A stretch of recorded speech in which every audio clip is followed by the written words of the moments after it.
नवरात्र की आप सभी दर्शकों को ढेर सारी शुभकामनाएं।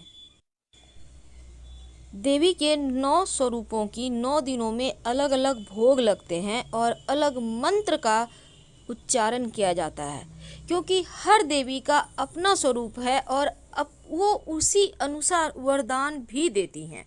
तो कौन सी देवी को, माँ के कौन से स्वरूप को क्या भोग लगाएं, कौन सा मंत्र जप करें और उनसे कैसा वरदान आपको मिलेगा, चलिए जानते हैं विस्तार से। तो जो नवरात्र है, 9 दिनों तक माता रानी अपने भक्तों के बीच आती हैं। कहा जाता है पृथ्वी लोक उनका मायका है और भक्तों की हर मनोकामनाओं को पूर्ण करती है। माँ शक्ति बीमारियों से मुक्त करती हैं, आर्थिक समस्याओं से बचाती हैं। तो आइए जानते हैं कैसे आप उनको प्रसन्न करें। तो माँ का पहला स्वरूप है देवी शैलपुत्री का।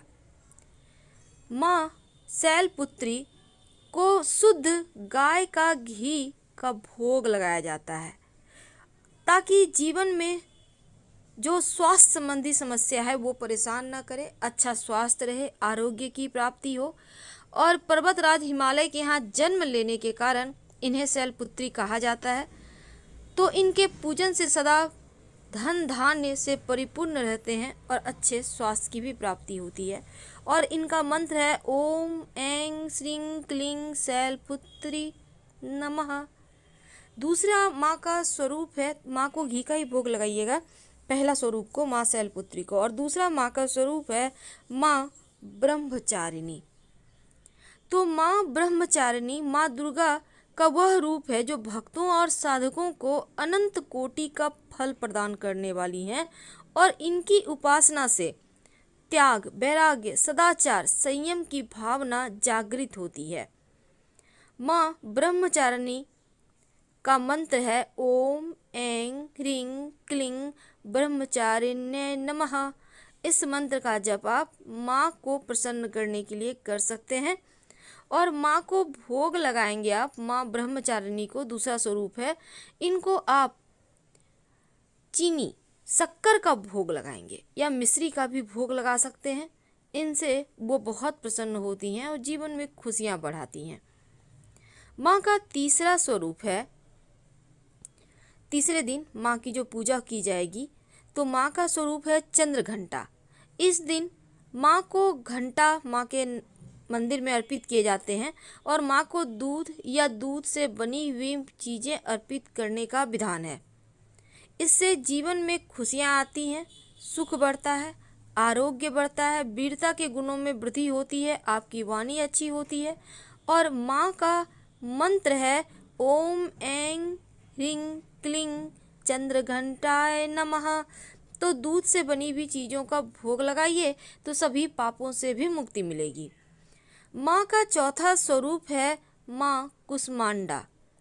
तो चतुर्थी के दिन माँ कुष्मांडा की आराधना होती है और इनकी उपासना से सिद्धियाँ और निधियाँ दोनों ही प्राप्त होती है। रोग शोक दूर होते हैं, आयु और यश बढ़ता है, जीवन में स्थिरता आती है, सुख बढ़ती है। और माँ को आप इस दिन, चूँकि इस कष्ट दूर होते हैं, तो मालपुए का भोग लगाने का विधान है। माँ को मालपुए का भोग लगाएं। अगर मालपुआ ना हो तो गुड़ का भोग लगा दें और प्रसाद के रूप में सब कोई खाइए। जिस भी दिन आप जो भी भोग लगाते हैं हर कोई मिलकर खाइए। माँ का पांचवा स्वरूप है माँ स्कंद माता। इनकी पूजा करने से भक्तों की सभी मनोकामनाएं पूर्ण होती है और नवरात्र के 5वें दिन केले का भोग लगाना चाहिए। केला माँ को भोग लगाने से, उसका प्रसाद के रूप में ग्रहण करने से आपका स्वास्थ्य अच्छा रहता है और धन, सुख, यश, सम्मान बढ़ता चला जाता है। तो माँ स्कंद माता की उपासना से मोक्ष के द्वार खुलते हैं, जो परम सुखदायी है इनका स्वरूप, और साथ ही अपने भक्तों की समस्त इच्छाओं की पूर्ति करती हैं। इनका मंत्र है ओम ऐं ह्रीं क्लीं स्कंद माताय नमः। माँ का छठा स्वरूप है माँ कात्यायनी। माँ कात्यायनी माँ का छठा स्वरूप है। और छठे दिन इनकी पूजा की जाती है। इनकी पूजा से अद्भुत शक्ति का संचार होता है, दुश्मनों का संहार करने में सक्षम बनाती हैं और इनका पूजा खासकर गोधूली बेला में किया जाए तो सर्वोत्तम होगा। माँ का मंत्र है ओम ऐं ह्रीं क्लीं कात्यायने नमः। तो कात्यायन देवी का आप भोग क्या लगाएंगे?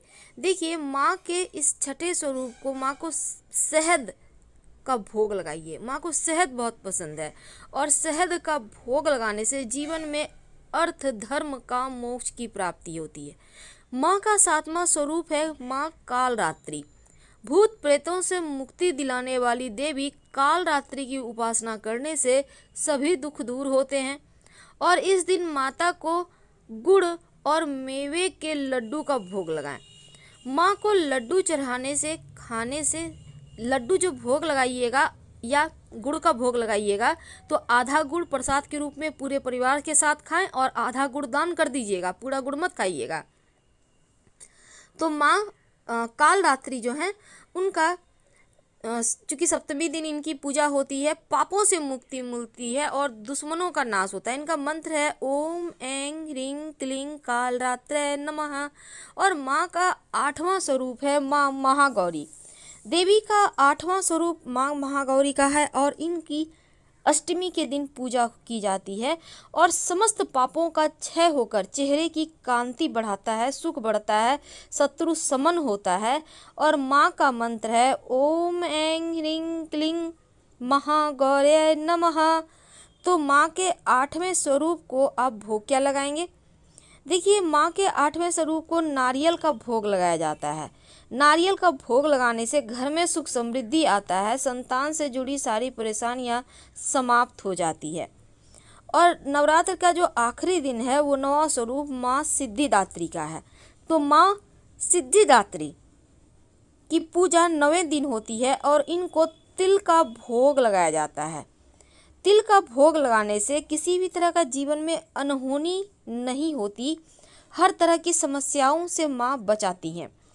इनकी आराधना करने से अनिमा लघिमा की प्राप्ति, प्रकाम्य महिमा, इसित्व, सर्व काम और शांति, दूर श्रवण, परकाया प्रवेश, वाक सिद्धि, अमरत्व, भावना सिद्धि आदि समस्त नव निधियों की प्राप्ति होती है।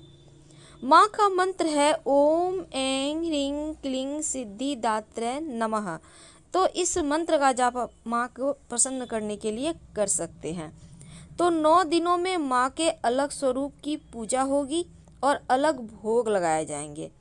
माँ से आप दुर्गा जी का जब आप पूजा कीजिएगा तब माँ के अलग अलग स्वरूप को अलग अलग दिन, अलग अलग घर में आप सिंपल तरीके से कर सकते हैं, भोग लगा सकते हैं, लेकिन आशीर्वाद तो आपको माँ से उतना ही मिलेंगे जितना कि आपको अभिलाषा है। तो माँ को जब आप उनके पसंद का भोग लगाते हैं, मंत्र जप करते हैं, उनके पसंद का पुष्प अर्पित करते हैं, तो माँ भी भक्तों की समस्त मनोकामनाओं को पूर्ण करती हैं। लेकिन एक बात याद रखिएगा, नवरात्र में पूर्णतया सात्विक भोजन खाइएगा और संभव हो तो किसी दूसरे के यहाँ का भोजन इस समय मत खाएं। किसी दूसरे का दिया हुआ सफ़ेद मिठाई भी ना खाएं। धन्यवाद। जानकारी अच्छी लगे तब लाइक कर सब्सक्राइब करें, अपनों से शेयर करें और कमेंट में हर हर महादेव जरूर लिखें। धन्यवाद।